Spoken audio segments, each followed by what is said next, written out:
CPI da Covid e o arquivamento pela PGR.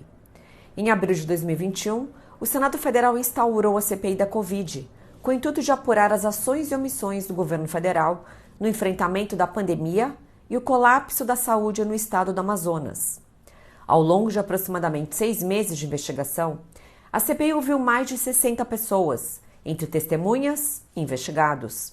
Decretou a quebra de sigilo bancário de diversas pessoas físicas e jurídicas e até efetuou uma prisão em flagrante de um investigado, que, de acordo com a lei, não poderia ser preso por falso testemunho, pois investigado não é testemunha e não existe o crime de perjúrio no Brasil. Ao final das apurações, em outubro de 2021, foi elaborado um relatório com mais de 1.200 páginas, concluindo pelo indiciamento de 78 pessoas, estando entre elas o presidente da República, ministros, ex-ministros de Estado, 3 filhos do presidente, deputados federais, médicos, empresários e o governador do Amazonas. 2 empresas que firmaram contrato com o Ministério da Saúde, a Precisa Medicamentos e a VTC Log, também foram responsabilizadas. Os crimes que resultaram nos indiciamentos foram os de prevaricação, charlatanismo, epidemia com resultado morte, infração a medidas sanitárias, emprego irregular de verba pública, incitação ao crime, falsificação de documentos particulares, crimes de responsabilidade e crimes contra a humanidade. O relatório final foi aprovado por 7 votos a 4, em 26 de outubro de 2021, e no mesmo mês foi encaminhado ao Procurador-Geral da República para adoção das providências cabíveis.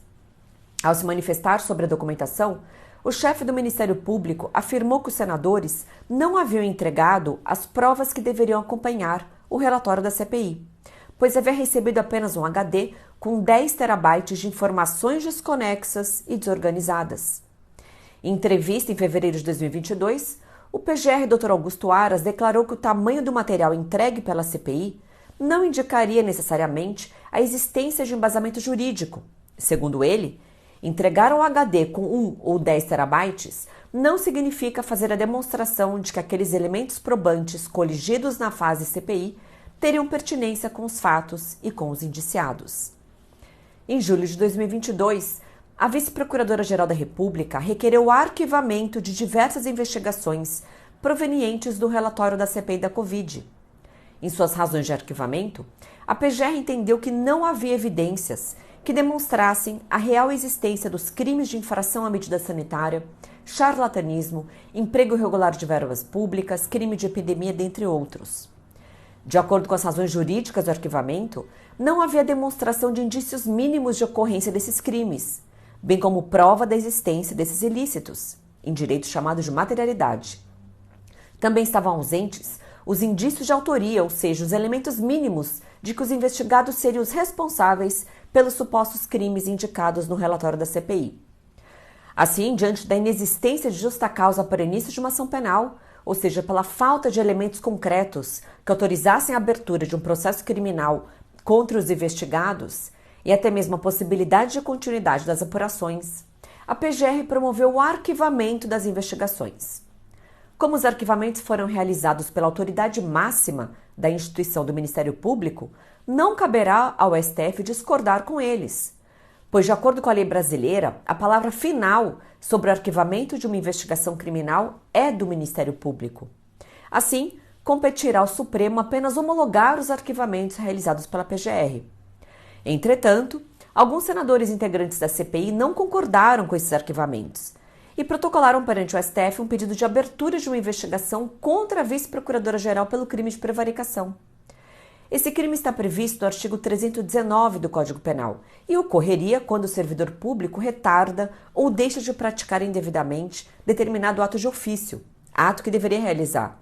E essa conduta é movida para satisfazer o interesse e o sentimento pessoal. Contudo, é importante deixar claro que os membros do Ministério Público têm a chamada independência funcional, ou seja, eles são livres, independentes, para formar suas convicções jurídicas sobre as investigações e processos em que atuam.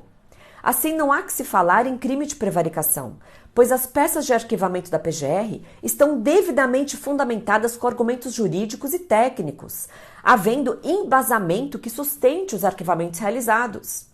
Assim, não se pode querer investigar ou processar um integrante do Ministério Público quando ele cumpre a sua função e conclui que não há prática de um crime que autorize o início de um processo criminal.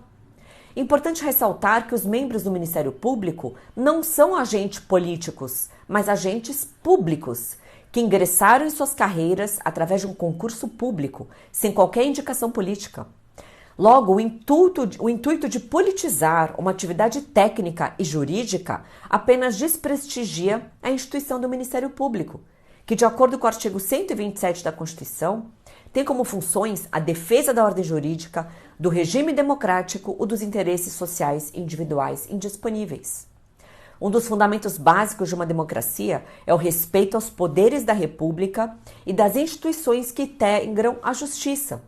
E sendo o Ministério Público uma entidade constitucional, não cabe a membros do Poder Legislativo pretender politizar uma atividade técnica e jurídica, pois, de acordo com o artigo 129 da Constituição, cabe ao Ministério Público zelar pelo efetivo respeito dos poderes públicos e dos serviços de relevância pública aos direitos assegurados nessa Constituição, promovendo as medidas necessárias à sua garantia.